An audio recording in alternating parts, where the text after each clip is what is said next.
সারা দেশের ন্যায় নারায়ণগঞ্জের রূপগঞ্জেও মোবাইল কোর্ট পরিচালনা করে অবৈধ ও ফিটনেসবিহীন গাড়িকে জরিমানা করা হয়েছে।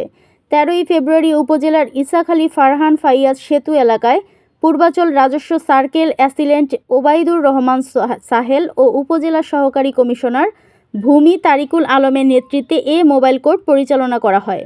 অভিযানে ফিটনেসবিহীন, লাইসেন্স ও রেজিস্ট্রেশনবিহীন গাড়ি ও মোটরসাইকেলকে জরিমানা করা হয়েছে এবং কাগজপত্রবিহীন গাড়িকে আইনের আওতায় আনা হয়।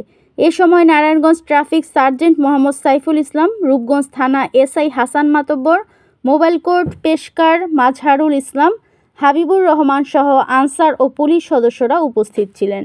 আমাদের নিয়মিত অভিযানের অংশ হিসেবে আমাদের কাছে বেশ কিছুদিন ধরে অভিযোগ আসছিল যে আমাদের রূপগঞ্জ উপজেলায় বিভিন্ন রোডগুলোতে, বিশেষ করে এই ফারহান ফায়াজ সেতু থেকে শুরু করে অন্যান্য যে রোডগুলো আছে এই রোডগুলোতে ফিটনেসবিহীন এবং ড্রাইভিং লাইসেন্স ছাড়া এই রাস্তাগুলো দিয়ে বিভিন্ন যানবাহন চলাফেরা করে থাকে।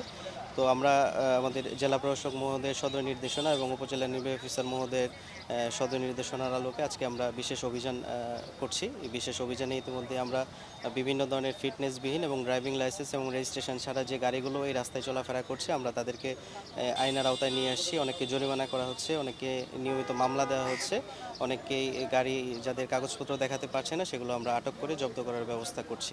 তো আমাদের আজকের এই অভিযানে আমাদের রূপগঞ্জ উপজেলার সহকারী কমিশনার ভূমি উনি সহযোগিতা করছেন, উনিও এক্সিকিউটিভ ম্যাজিস্ট্রেট হিসেবে আজকে কাজ করছেন এবং আমাদের স্থানীয় রূপগঞ্জ থানার পুলিশ ফোর্স আমাদের সহযোগিতা করছে এবং ট্রাফিক বিভাগও আমাদের সহযোগিতা করছে।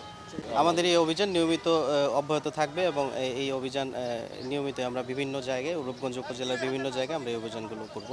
দৈনিক আজকের বাংলা .net